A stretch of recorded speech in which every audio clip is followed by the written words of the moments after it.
My name is Marie, and I'm 56 years old, a retired high school teacher and single mother to my only daughter, Emma.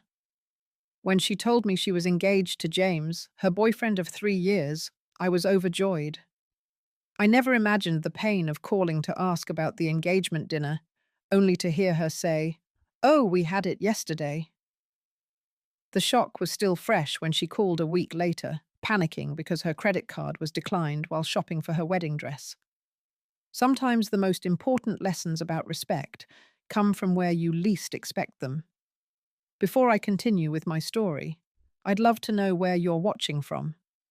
Drop your location in the comments below, and if you enjoy real stories about family relationships, please hit that like button and subscribe. Trust me, you'll want to hear how I handled being excluded from one of the most important moments in my daughter's life. Becoming a single parent was never part of my plan, but life rarely follows the paths we imagine. My husband Robert was taken from us in a car accident when Emma was just 8 years old, leaving me to raise our daughter alone. The memory of that rainy Tuesday night when two police officers knocked on our door still makes my heart ache. Emma was already in bed, and I had to wake her to tell her that her daddy wouldn't be coming home again. But he promised to take me to the Science Museum this weekend, she said, her small voice breaking. The innocence of that response nearly broke me. In those early years, grief consumed our little household. Emma would wake up crying, asking for her father. I would find her sitting in his favorite armchair, clutching his old sweater that still held his scent. Meanwhile, I had to somehow keep functioning, had to be both mother and father provider and nurturer. Financial reality hit hard and fast. Robert had some life insurance, but it wasn't nearly enough for a lifetime of expenses. I was already teaching high school English in our small Connecticut town, but a teacher's salary couldn't cover our mortgage bills and save for Emma's college education. So I took on a second job, teaching night classes at the community college 3 evenings a week. Weekends were filled with private tutoring sessions in our living room. "Mummy, why are you always working?" Emma would ask, standing in the doorway as I graded papers late into the night. "So that we can have a good life, sweetheart." I'd answer, trying to hide my exhaustion. "So that you can have all the opportunities you deserve." And I meant it. Despite our tight budget, I was determined that Emma would never feel the absence of opportunities because she'd already lost so much. When she showed an interest in violin at age 10, I found the money for lessons. When her science club qualified for a national competition in Chicago, I sold my grandmother's antique brooch to pay for the trip. Perhaps the most significant financial sacrifice came when Emma was 13. She had been attending our local public school, but several of her friends were enrolled in Westfield Academy, a prestigious private school known for its excellent academic programs and high college placement rates. Emma came home one day in tears. "Allison and Kate are both going to Westfield next year, and they said the science labs there are amazing," she sobbed. "Why can't I go to a good school too?" Those words cut deep. I had always believed I was providing well for my daughter, but in that moment I saw doubt in her eyes. So I made an appointment with Westfield's admissions office, toured the school, and was indeed impressed by their facilities and curriculum.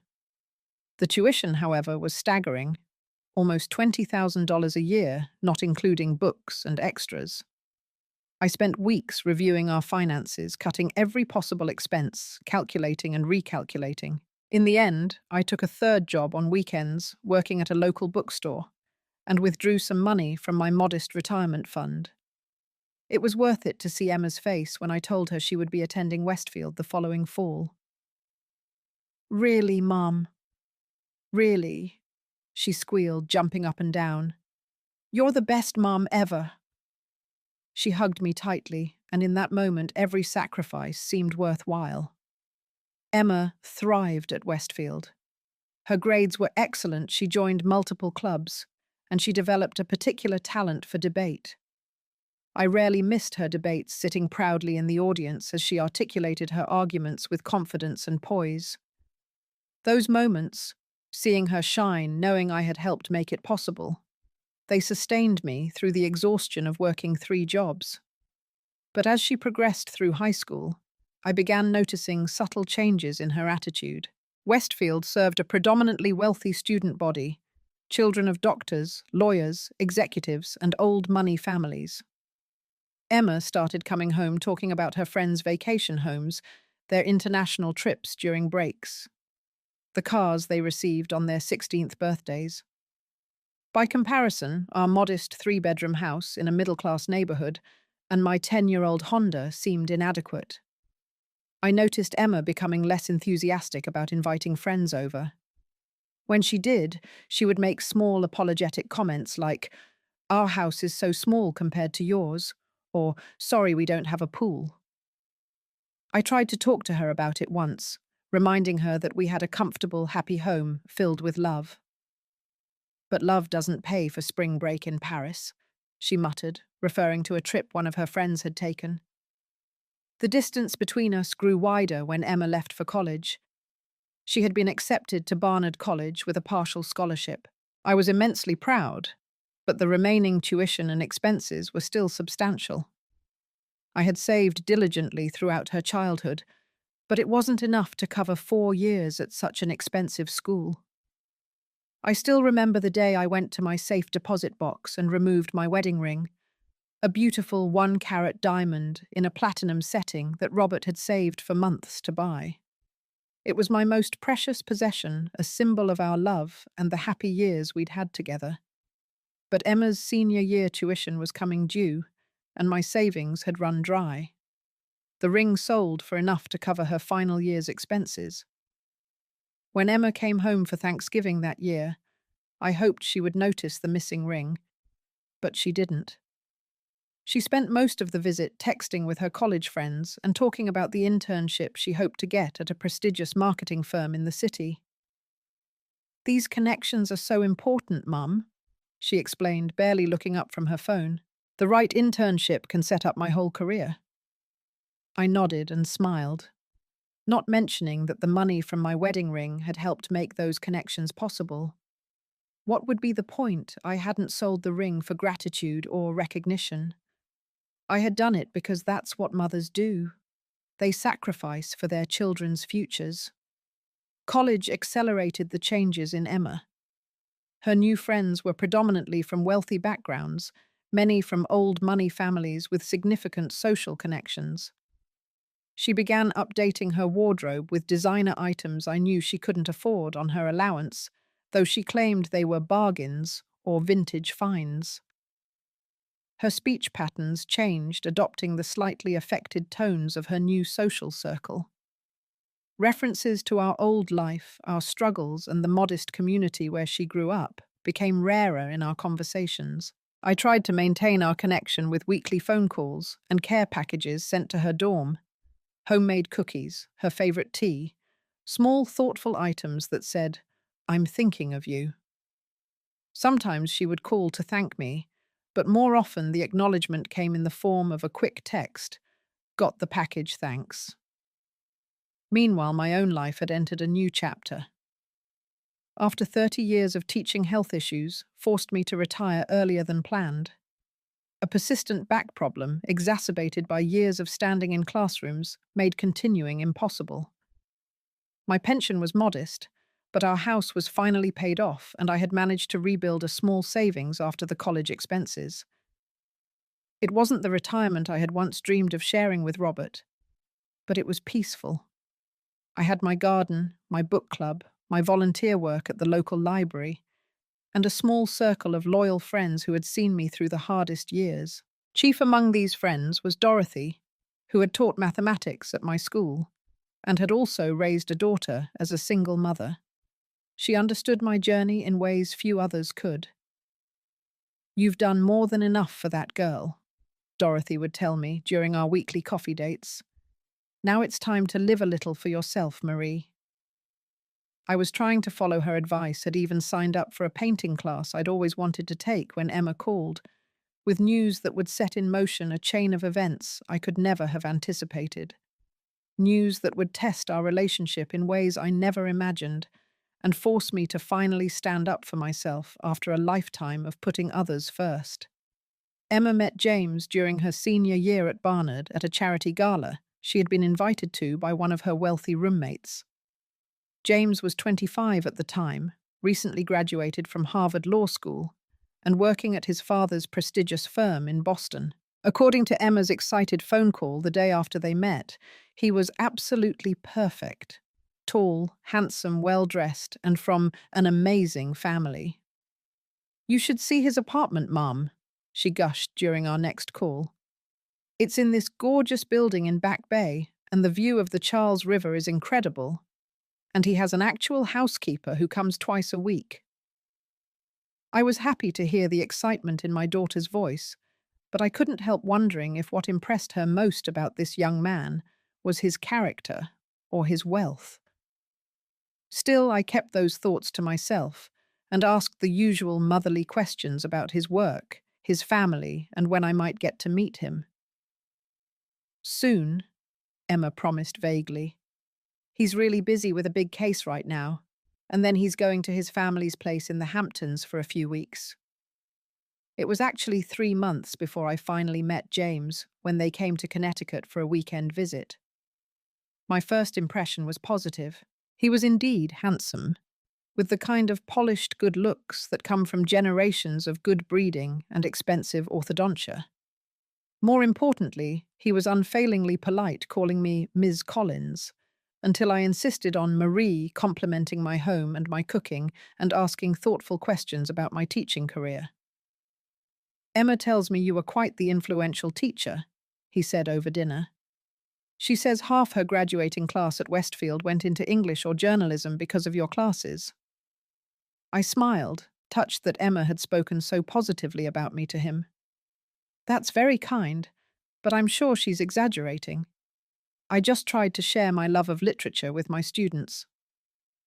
James seemed genuine in his interest, but throughout the weekend, I couldn't help noticing how Emma behaved in his presence, constantly checking his reactions, laughing a bit too loudly at his jokes, touching his arm as if to reassure herself that he was really there, really hers. It reminded me of how I'd sometimes acted around Robert when we first started dating. That mixture of infatuation and insecurity that comes with believing someone is slightly out of your league. After they left, I called Dorothy to share my impressions. "He seems nice enough," I concluded. "Very polite, good manners. But I'm worried that Emma is too concerned with impressing him." "Well, from what you've told me, he's quite the catch in terms of social status," Dorothy replied pragmatically. "And we both know Emma has become increasingly focused on that world." As the relationship progressed, I learned more about James's family. His father, William Preston III, was the managing partner of Preston Blackwell and Associates, a law firm that catered to Boston's elite and had been in the family for 3 generations. His mother, Victoria, was a former debutante who now chaired the boards of several cultural institutions and organized charity events for the city's social elite. They lived in a historic mansion in Beacon Hill and had homes in the Hamptons, Aspen, and the south of France. Compared to this lineage and wealth, my own background seemed pedestrian. I was the daughter of a high school principal and a nurse raised in a comfortable but decidedly middle-class home in New Jersey. Robert had been a mechanical engineer at a manufacturing company, a good stable career that provided well for our family, but not one that came with social prestige or family connections. I became increasingly aware of this disparity as Emma's relationship with James deepened. She began dropping references to the Prestons' various homes and social events into our conversations, describing elaborate dinner parties, weekends, spent sailing on the family yacht, and casual mentions of celebrities and politicians the family apparently knew. "Victoria is on the symphony board with Senator Mitchell's wife," she might say, or "James's dad just played golf with the CEO of Monarch Industries." What was noticeably lacking in these updates were invitations for me to join any of these gatherings or meet James's family. Whenever I gently inquired about visiting them in Boston, Emma would offer a reason why it wasn't a good time the Prestons were traveling. They were renovating part of the house. Victoria was busy with a charity event. Maybe for Thanksgiving, she would say, or definitely at Christmas. But somehow these occasions would come and go without an invitation materializing. After nearly a year of dating, I still hadn't met James's parents. When I expressed my hurt over this to Emma during one of her rare visits home, she became defensive. "They're just really private people, Mum," she insisted. "And they have incredibly busy lives. It's nothing personal." But it felt personal, especially when Emma began spending all holidays with the Prestons rather than coming home to Connecticut. The Christmas after they had been dating for a year, I found myself alone for the holiday for the first time since Robert died. Emma called briefly on Christmas morning, the sounds of festivity audible in the background. "I wish you could be here, Mum," she said, though her tone lacked conviction. "The house is incredible with all the decorations, and Victoria hired a string quartet for tonight's dinner. Maybe next year." But next year brought more of the same. It was as if Emma had been fully absorbed into the Preston orbit, with no room left for her old life or the mother who had sacrificed so much to give her opportunities. Finally, after 18 months of dating, an opportunity to meet the Prestons arose when they planned a rare visit to New York City. Emma reluctantly arranged a dinner at an upscale restaurant in Manhattan, where I would finally meet Victoria and William. I spent weeks preparing for this dinner, buying a new dress that strained my budget, getting my hair done at a salon rather than my usual trim at the local beauty school, even practicing small talk topics that I thought might interest Boston socialites. The night of the dinner, I took the train into the city, a bundle of nerves, but determined to make a good impression for Emma's sake. The restaurant was intimidatingly elegant, with starched white tablecloths and more silverware than I knew what to do with. William Preston was unable to attend due to a last-minute work emergency, or so Emma said.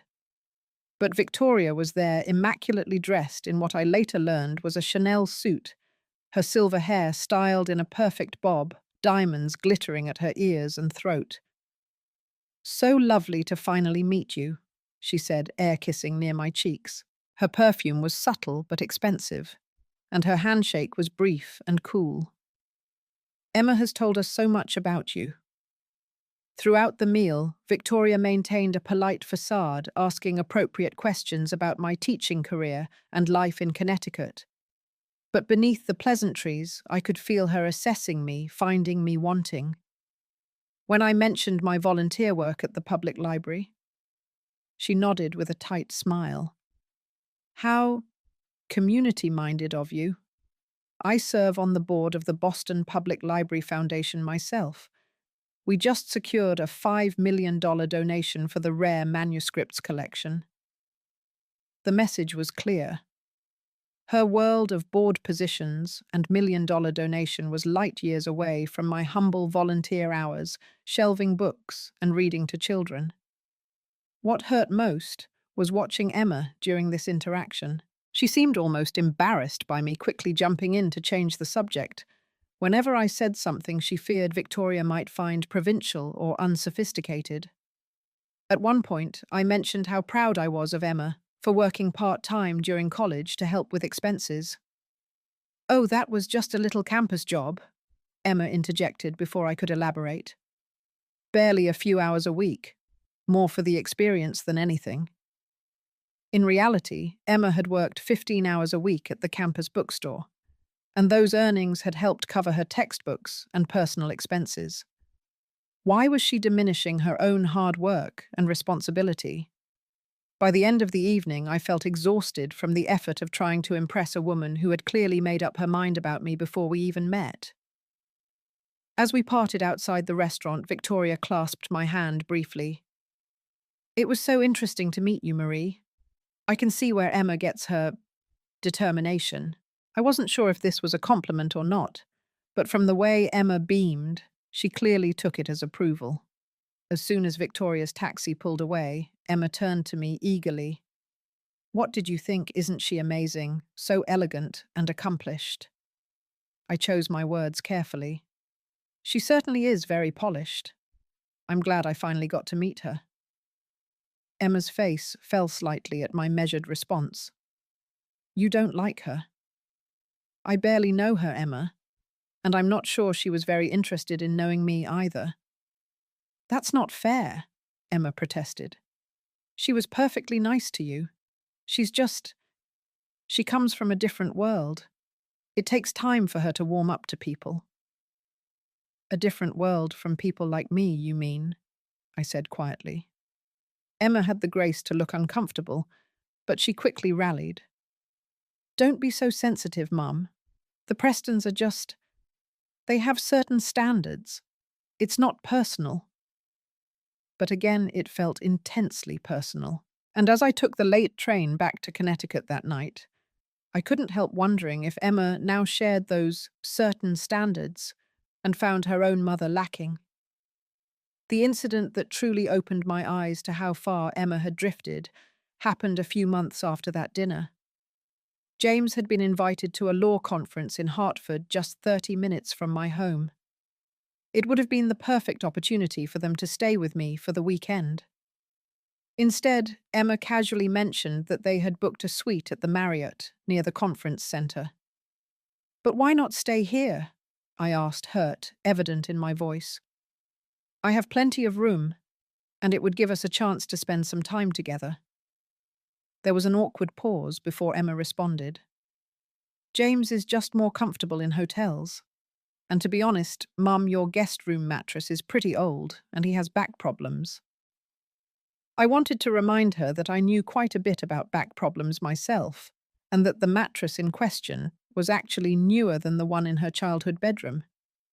Instead, I swallowed my hurt and said I understood.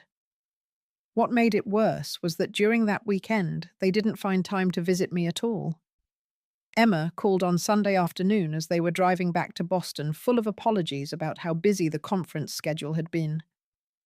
We'll definitely visit properly next time, she promised. But I was beginning to understand that in Emma's new life, shaped by the Preston family's influence and values, her childhood home and her mother were inconvenient reminders of a past she was trying to outgrow. The realization broke my heart, but I didn't know how to bridge the widening gap between us. All I could do was continue loving her and hope that she would eventually remember the values I had tried to instill in her, values that had nothing to do with social status or material wealth. Little did I know that our relationship was about to be tested even further in a way that would force me to finally stand up for myself and teach my daughter a painful but necessary lesson about respect and family loyalty. Mum, you'll never believe it. James proposed. Emma's voice was breathless with excitement when she called late one Friday evening in April. I had just settled into bed with a novel, my reading glasses perched on my nose, and a cup of chamomile tea on my nightstand. At her news, I sat up straight, the book falling forgotten onto the duvet. "Oh, Emma! Congratulations, sweetheart!" I exclaimed, genuine joy bubbling up despite the tensions that had developed between us. Whatever my concerns about Emma's changing values, I couldn't deny that she seemed happy with James. And ultimately, that was what mattered most to me. "The ring is absolutely stunning," she continued. 3 carats, cushion cut with diamonds along the band, too. James said it's been in the Preston family for 4 generations, but they had it reset for me in a more modern design. "That sounds beautiful," I said, trying to picture the heirloom ring that now adorned my daughter's finger. "I can't wait to see it. When are you coming to visit?" There was a slight pause. "Well, things are pretty busy right now with the engagement. Victoria is already talking about venues and dates. She knows the event coordinator at the Boston Harbor Hotel, and they might be able to fit us in next June if we act quickly." My heart sank a little at the immediate mention of Victoria taking charge of the wedding plans, but I tried to keep my voice upbeat. "That sounds wonderful, but I'd love to be involved in the planning too." Maybe we could look at some ideas together when you come home next. Of course, Mum, Emma replied, though her tone lacked conviction. You'll definitely be involved. It's just that Victoria has all these amazing connections in Boston, and she's done this kind of thing before, her charity galas and stuff. She knows exactly who to call for everything. I swallowed my disappointment. I understand. Just remember that I'm here to help however I can. A wedding is a big undertaking. Actually, that's something we should talk about, Emma said, her voice taking on a careful quality that immediately put me on alert. These Boston weddings can be, well, they're quite elaborate. The venue alone is probably going to be around 50,000, and then there's the catering, the flowers, the band. $50,000 just for the venue. The number made my head spin. That was more than I had in my entire retirement savings. I see, I said quietly. That sounds very expensive. The Prestons are covering most of it, Emma hurried to assure me. They're insisting, actually. But traditionally, the bride's family does pay for certain things. The dress, the flowers, the rehearsal dinner. I know it's a lot to ask, Mum, but would you be able to contribute something? Even just for my dress and the accessories? The question hit me like a physical blow. Of course, I had always expected to help pay for Emma's wedding, had even set aside a small fund for that purpose years ago. But I had imagined a reasonable celebration perhaps at the country club in our town, where several of my colleagues had held their daughters' weddings with costs in the manageable 5-figure range. Not a society extravaganza at one of Boston's most exclusive hotels. I want to help Emma. You know I do, I said carefully. But I need to be honest about my financial situation. I'm on a fixed income now with my pension, and while I have some savings, it's not unlimited. Can you give me an idea of what you're thinking for the dress budget? Another pause longer this time. Well, I've been looking at designers. Victoria took me to this amazing boutique on Newbury Street last weekend. There's a Vera Wang that would be perfect, but it's around 12,000. Plus the veil, shoes, jewelry. $12,000 for a dress she would wear once. The amount was staggering to me. My own wedding dress had cost $500, and even that had seemed like a splurge at the time. That's a lot of money, Emma, I managed to say. I'm not sure I can manage that much. I know it's expensive, Emma said, a hint of defensiveness creeping into her voice. But this is my wedding day. Don't you want me to have the perfect dress? Of course I wanted that for her. I had wanted everything for her, had given up so much to ensure she had opportunities and advantages. But there were limits to what I could provide, and it hurt that she seemed oblivious to those limits. I'll need to look at my finances, I said finally. I'll do what I can, I promise. Maybe we could look at some other designers too, just to have options. Sure, Mum, Emma replied, though I could hear the disappointment in her voice. Whatever you think. Anyway, I should go. James is taking me out to celebrate with some of his colleagues. I'll call you soon with more details about the wedding plans. After we hung up, I sat in bed for a long time staring at the wall. The excitement I should have felt about my only daughter's engagement was overshadowed by anxiety about the financial expectations, and more painfully the realization that Emma seemed to have lost touch with the realities of my life and resources. The next few weeks brought a flurry of calls and texts about wedding plans, each one making it clearer that the Prestons were taking charge of the event. Victoria had apparently secured the Boston Harbor Hotel for June the 10th of the following year, had selected a caterer known for creating meals for celebrities and politicians, and was already discussing floral designs with Boston's most exclusive florist. Emma's messages were full of excited updates about these developments, but notably lacking in questions about my input or preferences. When I asked about the guest list, hoping to include some of our family friends and my former colleagues who had known Emma since childhood, I was told that space was limited. and that the Prestons had extensive social obligations that needed to be accommodated. But surely there's room for the people who've been important in your life, I pressed during one phone call. Like the Johnsons. Barbara was practically a second mother to you after Dad died. And what about your godmother, Aunt Susan? I'll see what we can do, Mum, Emma replied evasively. But the venue has a strict capacity, and James's parents have already submitted their preliminary list. It's over 200 people just from their side.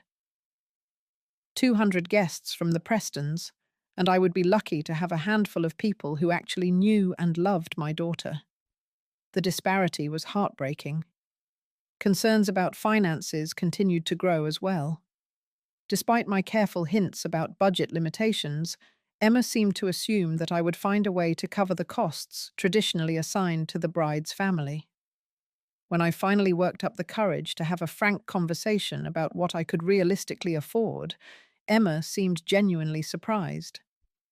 But Mum, I thought you had savings. What about your retirement account? She asked. I do have some savings, but it's not substantial, I explained. And my retirement fund needs to last for the rest of my life, Emma. I'm only 56, and healthcare costs alone could eat up a significant portion of that as I get older. So what exactly can you contribute? She asked, a note of impatience creeping into her voice. I had calculated carefully, looking at my modest savings and what I could reasonably spare without jeopardizing my financial security. I can give you $15,000, I said. That should cover a lovely dress, even if not the Vera Wang, and perhaps help with some of the other expenses. There was a long silence on the other end of the line. That's less than I expected, Emma finally said. The rehearsal dinner alone at the restaurant Victoria recommended will be around 20,000. The casual way she tossed out these enormous sums made me wonder if she had any concept of money anymore, of what it meant to work for weeks or months, to earn these amounts that she now discussed as if they were pocket change. I'm sorry, Emma. That's really all I can manage, I said firmly. I want to contribute to your wedding, but I need to be responsible about my own financial future too. Fine, she sighed. I'll talk to Victoria. Maybe the Prestons can cover more than we originally planned. They did offer. The conversation left me feeling both guilty and resentful. Guilty that I couldn't provide more for my daughter's big day, but resentful that she seemed to have no appreciation for the financial realities of my life, or the sacrifices I had already made for her over the years. I shared these feelings with Dorothy during our weekly coffee date, tears threatening, as I described Emma's apparent disappointment in my financial contribution. That girl has lost all perspective, Dorothy declared, passing me a tissue.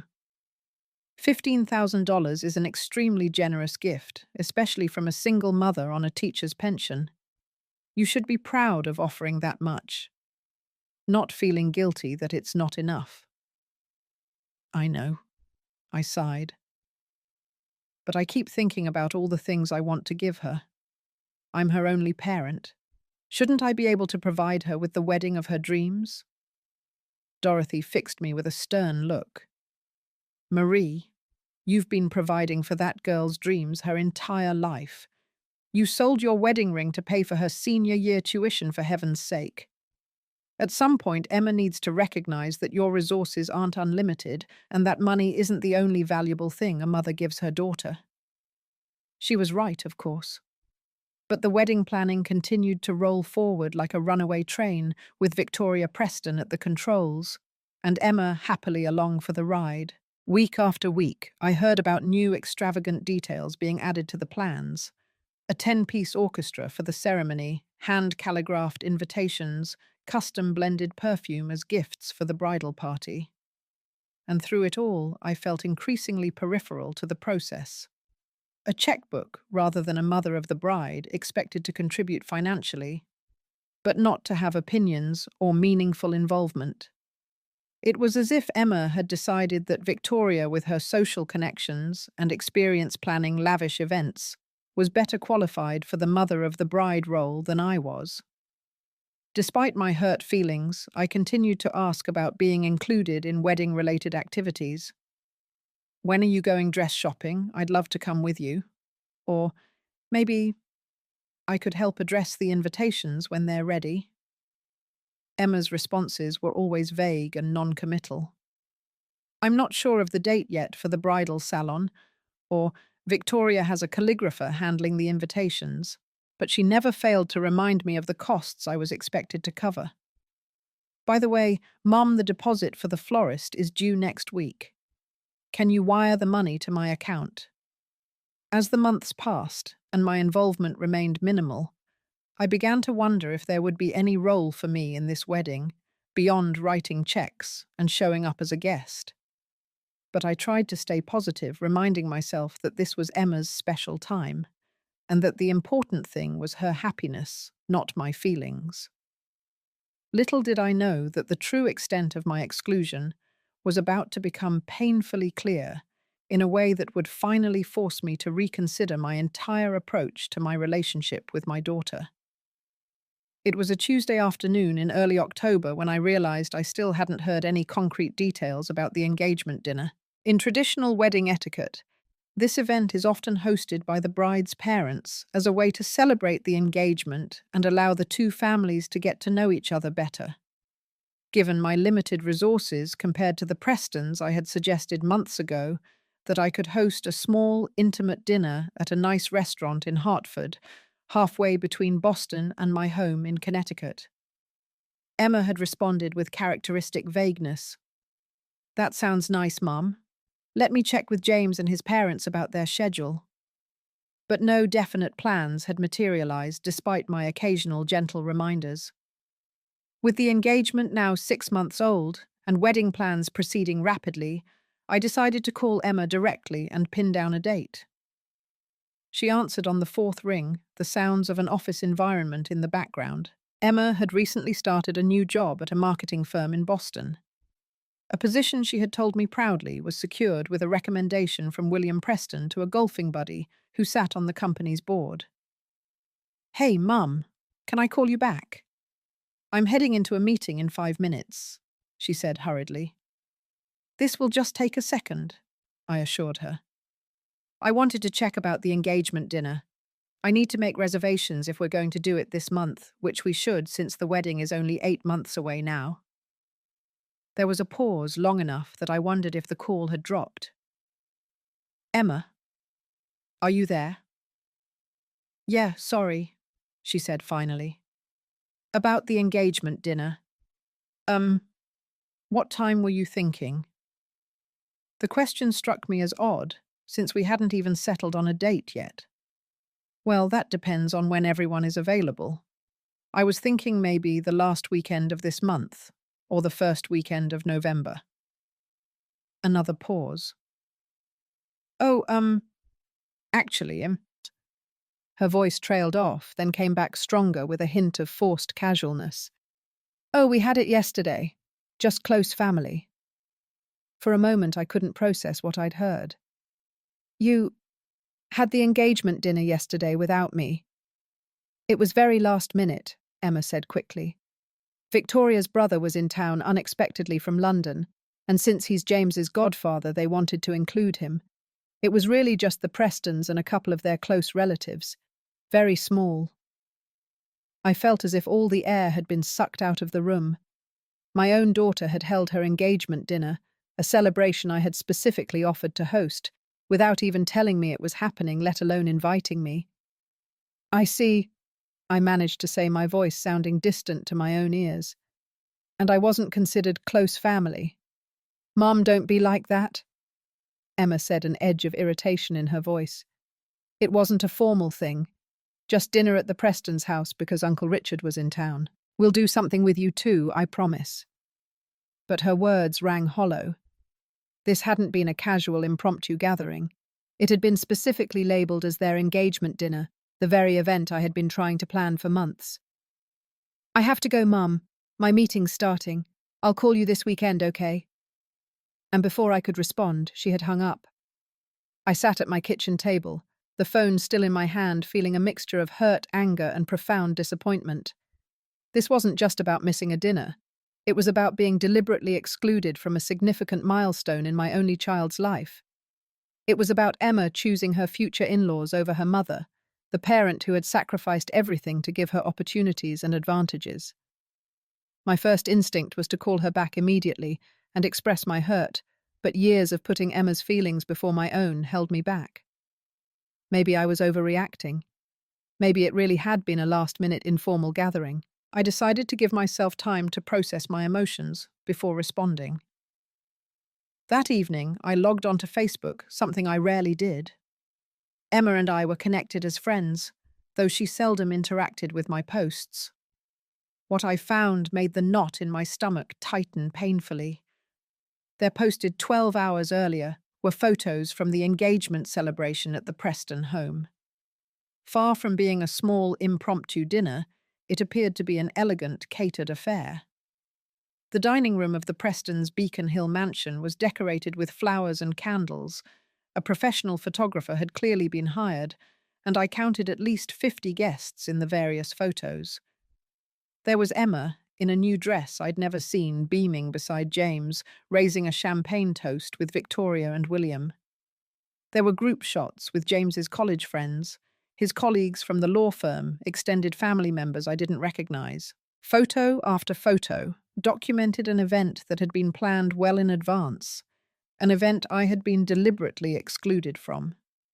The caption on Emma's post read, "So grateful to the Prestons for hosting the most magical engagement celebration a girl could ask for. Feeling incredibly blessed to be joining such a wonderful family. Future Mrs. Preston." Not a word about her own family, about the mother who had raised her alone, who had given up so much to secure her future. In Emma's narrative, it seemed her life was only just beginning as she entered the Preston orbit.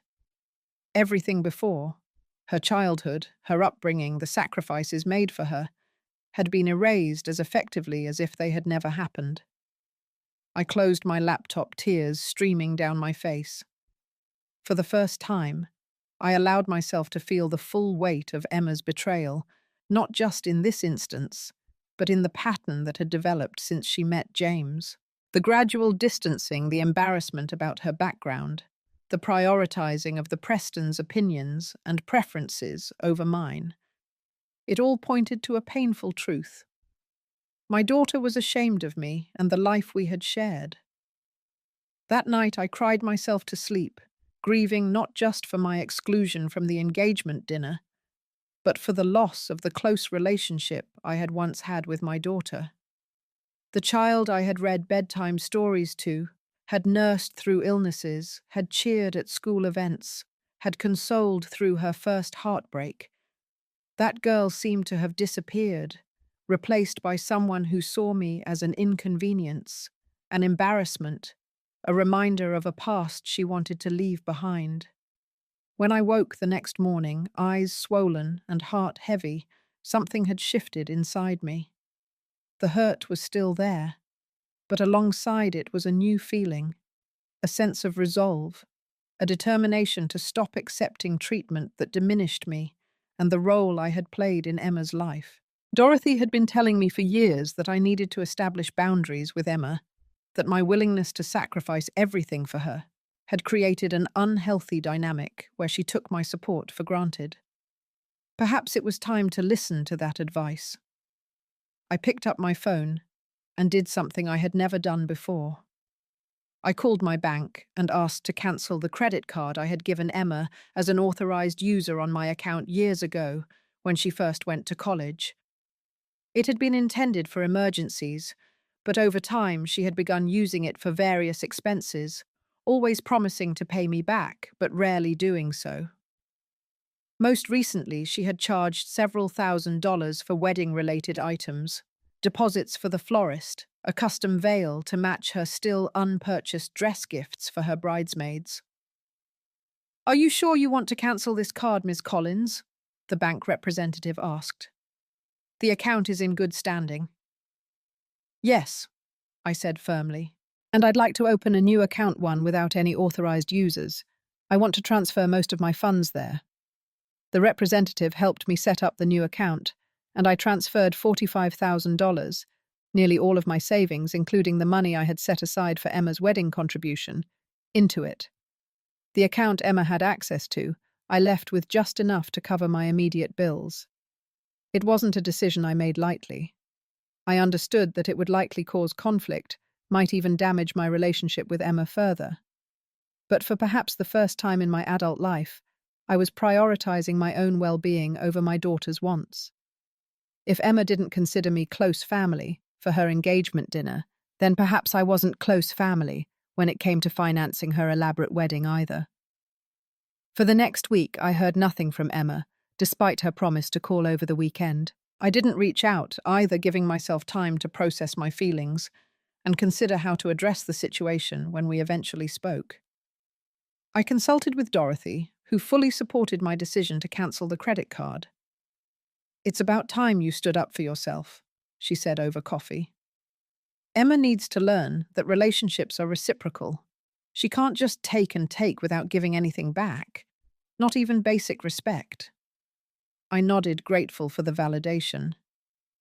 "I'm nervous about the fallout, though. She's going to be furious when she realizes the card doesn't work anymore." "Let her be furious," Dorothy said firmly. "You've spent too many years worrying about Emma's feelings while she gives no thought to yours. Maybe a little righteous anger of your own is exactly what this situation needs." She was right, but it didn't make it any easier to prepare for the confrontation I knew was coming. I had never been good at conflict, had always been the peacemaker, the one who accommodated others' needs before my own. Standing my ground would require a kind of strength I wasn't sure I possessed. I didn't have to wait long to find out. 8 days after the engagement dinner, I hadn't been invited to my phone rang with Emma's name on the caller ID. It was late afternoon, and I had just returned from a walk in the neighborhood, enjoying the fall colors that painted the Connecticut landscape in reds and golds. I took a deep breath before answering. "Hello, Emma." "Mom!" Her voice was high-pitched, frantic. "There's something wrong with the credit card. I'm at the bridal salon for my final fitting before ordering the dress, and the card was declined." "Did you forget to pay the bill?" The accusatory tone.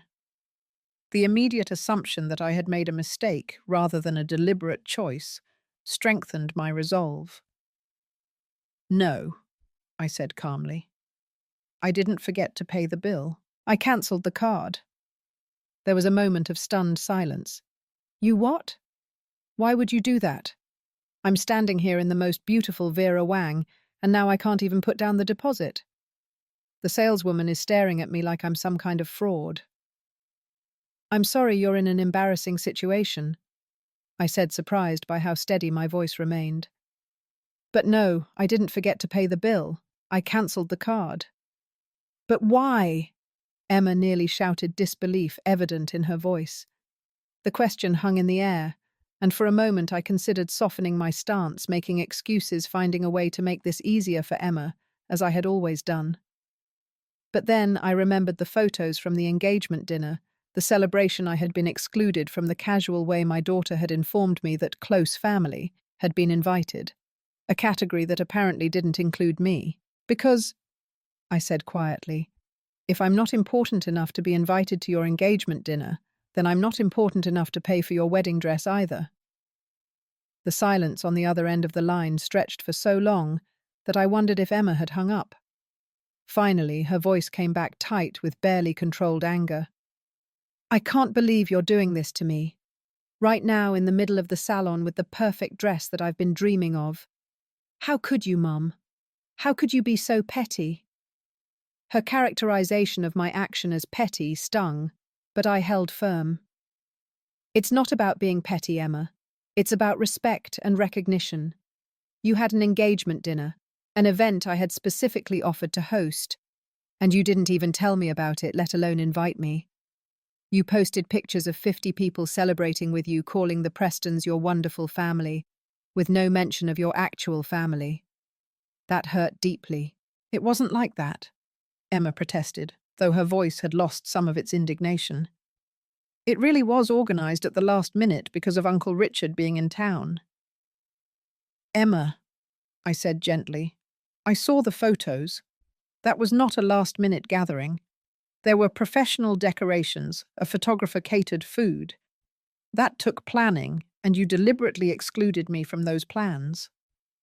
Fine, she snapped. Victoria thought it would be better as just a Preston family event, okay? She said it would be awkward to have different social circles mixing, that it would be more comfortable for everyone this way.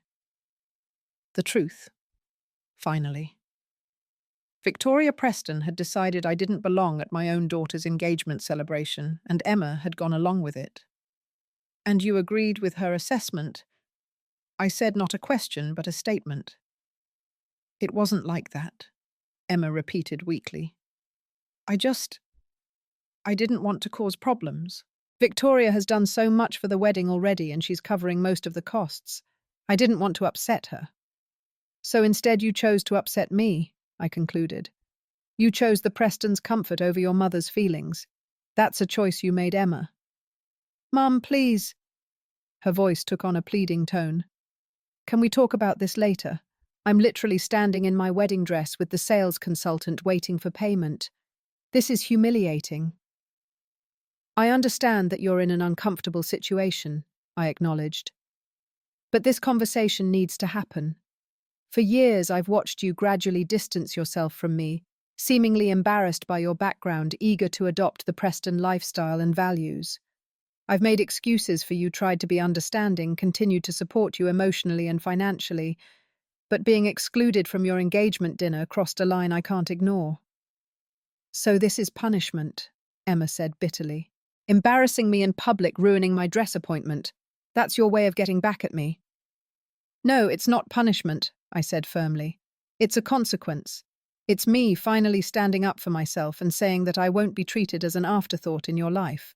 I won't be good enough to pay for things, but not good enough to be included in important moments. What am I supposed to do now? Emma demanded. Just walk out without the dress, show up at my wedding in something off the rack. The materialism evident in her question, as if a non-designer wedding dress would be some kind of tragedy, reinforced my belief that this confrontation was long overdue. You have options, Emma. You could ask the Prestons to pay for the dress since they're covering so many other expenses. You could choose a dress within your own budget, or you could acknowledge that excluding me from your engagement dinner was hurtful and disrespectful, and we could have a real conversation about how to repair our relationship. I can't believe this, Emma muttered. I have to go deal with this disaster. We'll talk later. And with that, she hung up. I set the phone down on the kitchen counter, hands trembling slightly, but mind surprisingly clear. For perhaps the first time in our adult relationship, I had refused to be a doormat, had insisted on being treated with basic respect and consideration. It was terrifying, but also oddly liberating. I expected Emma to call back within hours, but the day passed with no further contact. The next morning, I received a text message. James is handling the dress situation. We need to talk about your behavior.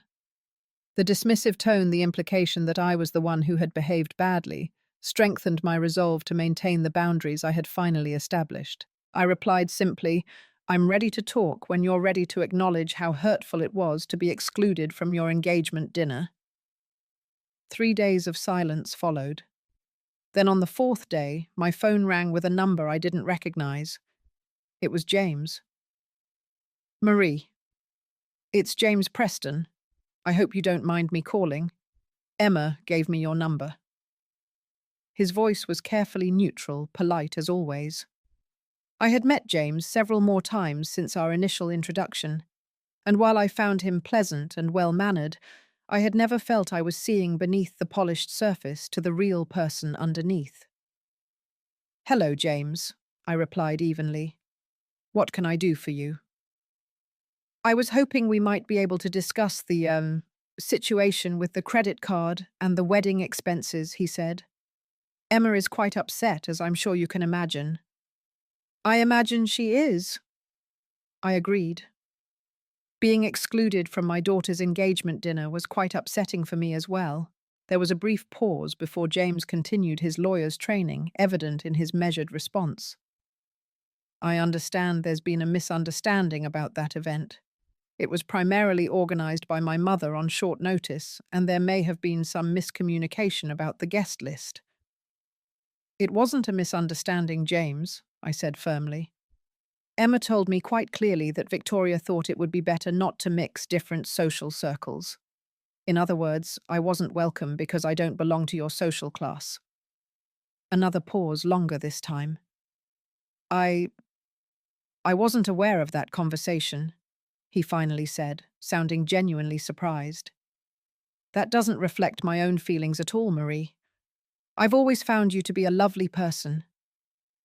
Thank you for that, I said, softening slightly at what seemed like sincere sentiment. But the reality is that Emma made a choice to exclude me from an important celebration, and that hurt deeply. Now she's facing the consequence of that choice, my withdrawal of financial support for the wedding. I see. James's voice remained carefully neutral. May I ask if this decision is final, or if there's room for discussion? Emma had her heart set on that particular dress, and while I'm happy to cover the cost, I'm more concerned about the strain this is putting on your relationship. I appreciated that he didn't try to pressure me about the money itself. The Prestons certainly had more than enough to cover the expense.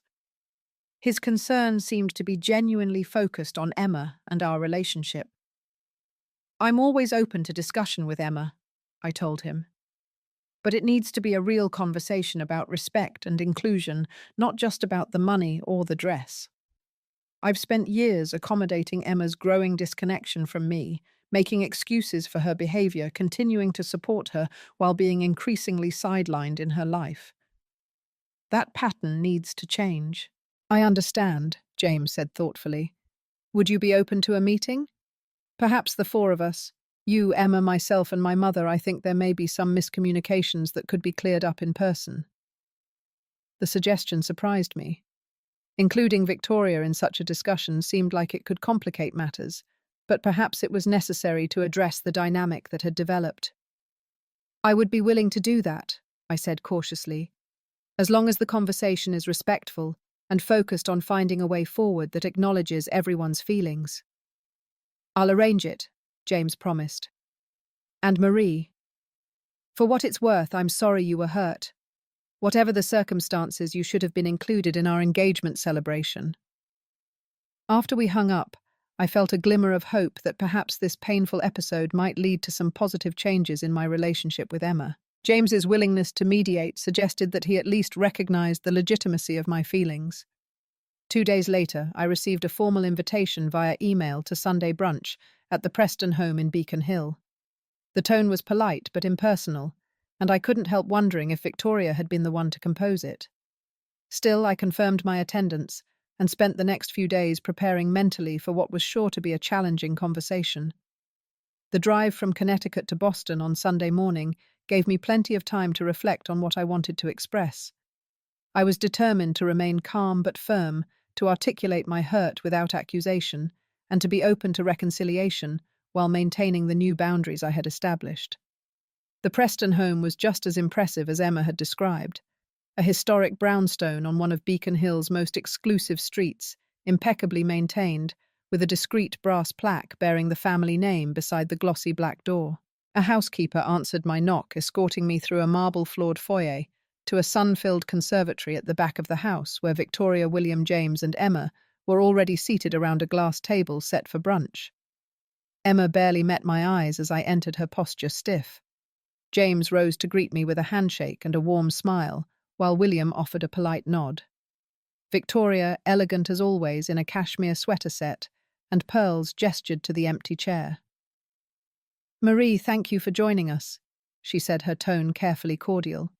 We thought it might be good to clear the air over a civilized meal. The next 2 hours were among the most emotionally challenging of my life. Initial pleasantries over mimosas and pastries gave way to the real purpose of the gathering. Victoria, to my surprise, took the lead. I understand you were hurt by not being included in the engagement dinner, she said directly. James has made it clear that was an oversight on our part.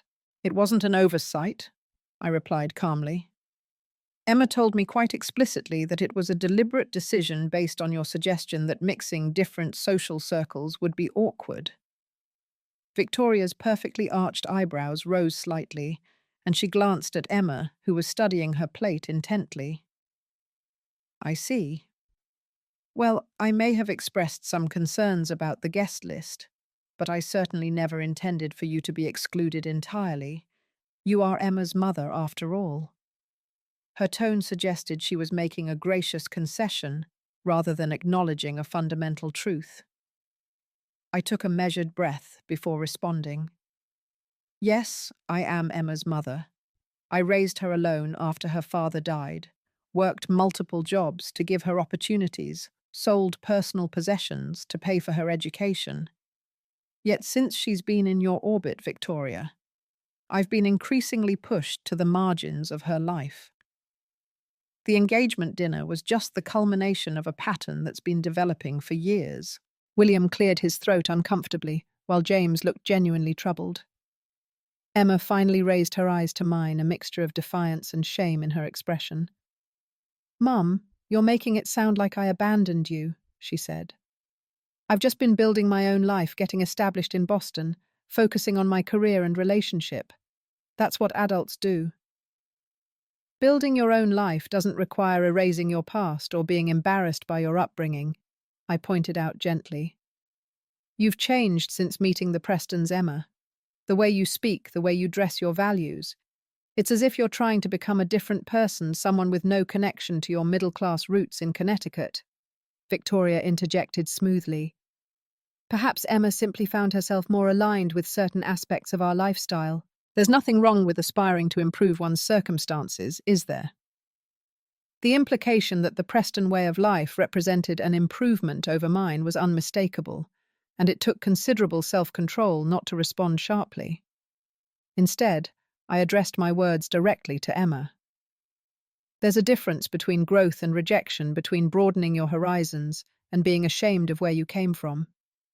When you exclude me from important events, when you misrepresent your background to fit in with James's social circle, when you expect me to finance aspects of a wedding I've had no role in planning, that's not just building your own life.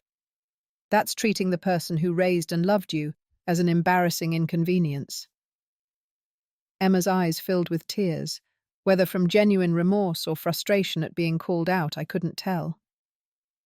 "I never meant to hurt you," she said, her voice small. "I just wanted everything to be perfect. The Prestons know how to do things the right way, in the right circles. I wanted to belong in James's world." "At the expense of belonging in your own family?" I asked softly. James, who had been listening intently, placed his hand over Emma's on the table. "Emma, I fell in love with you for who you are, not because you fit some social mold. I've never been embarrassed by your background or your family." "But your mother," Emma began, then stopped, glancing uncertainly at Victoria. Victoria sighed, setting down her coffee cup with a delicate clink. "I may have encouraged certain adjustments to help Emma integrate more smoothly into our social circle," she admitted. "Perhaps I overstepped. In my experience, these transitions can be difficult without proper guidance." It was as close to an admission of interference as I was likely to get from the proud woman. William, who had remained largely silent, finally spoke up. "What matters now is how we move forward," he said practically. "James and Emma are getting married in 8 months. Regardless of past misunderstandings, we should focus on making that a positive experience for everyone involved." "I agree," I said. "But moving forward requires acknowledgement of what went wrong and a commitment to change. I need to know that I won't continue to be sidelined in my daughter's life, treated as good enough to write checks, but not good enough to be included in important moments." "That's fair," James said firmly, looking at Emma. "Your mother deserves to be fully included in our wedding and in our lives going forward." Emma nodded slowly, tears now falling freely. "I'm sorry, Mum," she whispered. "I got caught up in all of this. The Preston name, the social connections, the lifestyle I've always dreamed about. I started to believe that I needed to leave my old life behind to fully embrace this new one. But I never stopped loving you or appreciating everything you've done for me." It was the first genuine moment of the brunch, and I felt my own eyes growing moist. "I love you too, Emma. I always will. But love includes respect, and that's what's been missing." Victoria, perhaps sensing a shift in the emotional tenor of the gathering, moved the conversation to practical matters. "So about the financial arrangements for the wedding, I understand there's been some reconsideration." "Yes," I said firmly. "I've withdrawn my offer to pay for Emma's dress and other expenses. Given the current state of our relationship and the way I've been excluded from the planning process, it doesn't feel appropriate for me to make a major financial contribution." Emma looked dismayed, but before she could protest, I continued. "However, if we can establish a new understanding based on mutual respect and inclusion, I would be open to reconsidering. My issue was never about the money itself, but about what it represented, being expected to give without receiving even basic consideration in return." "That seems reasonable," William said, glancing at his wife as if to forestall any objection.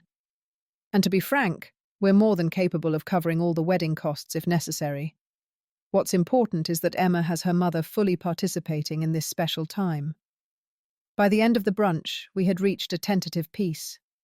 Emma had apologized more sincerely for excluding me from the engagement dinner and for her pattern of distancing behavior.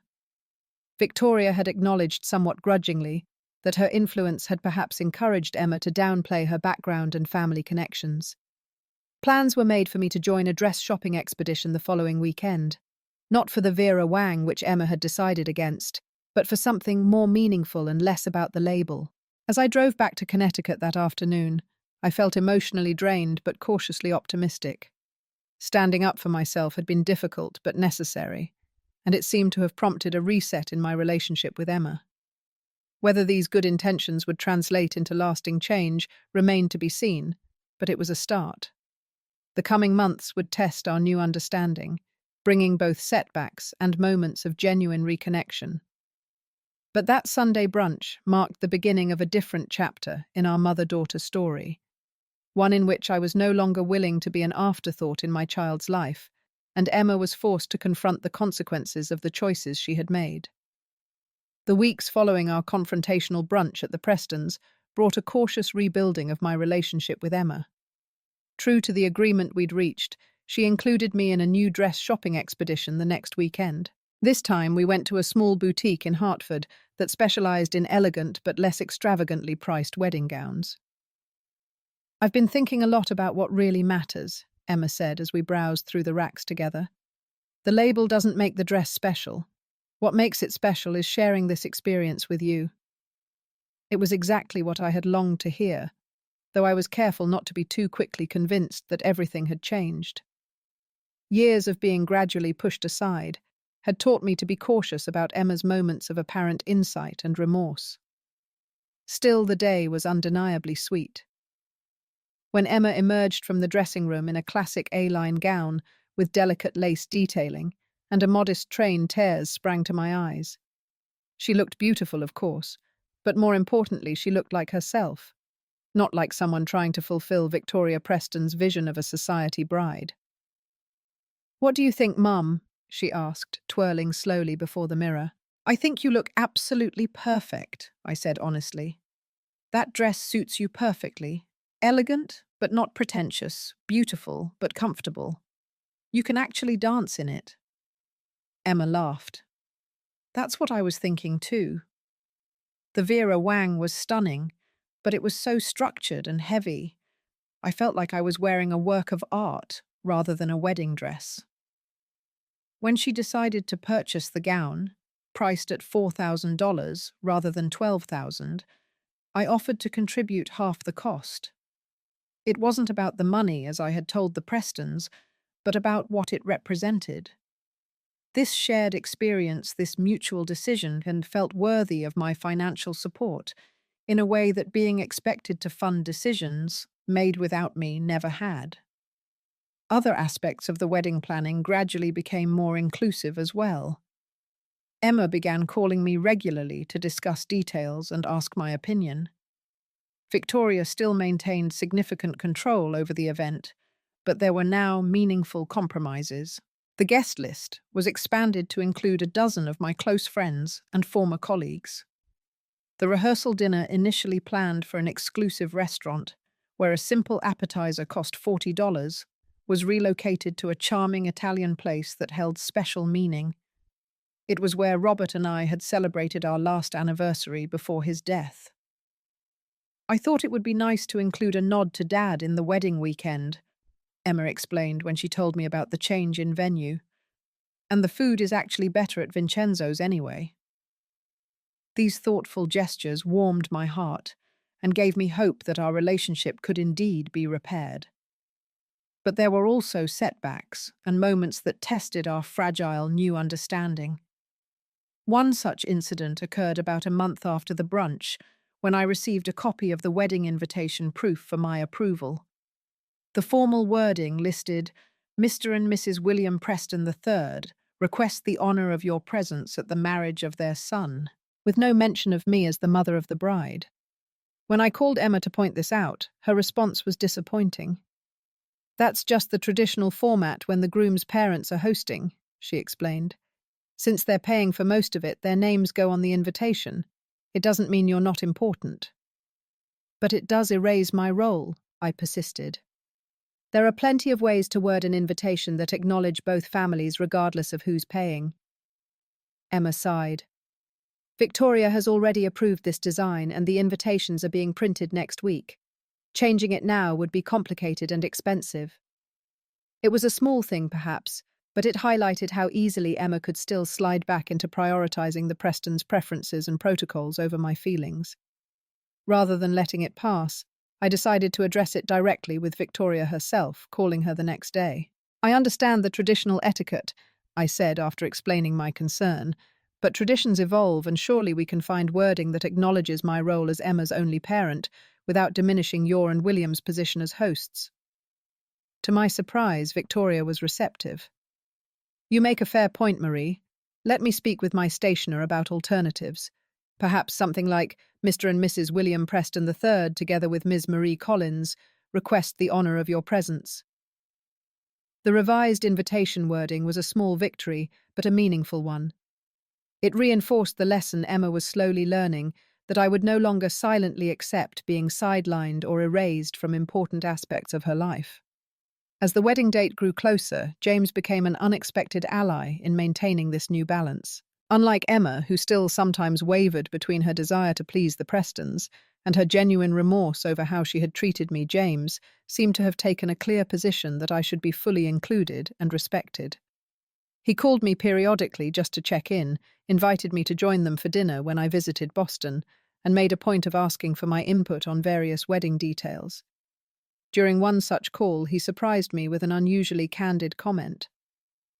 "I want you to know," he said quietly, "that I've spoken to my mother about her attitude toward you.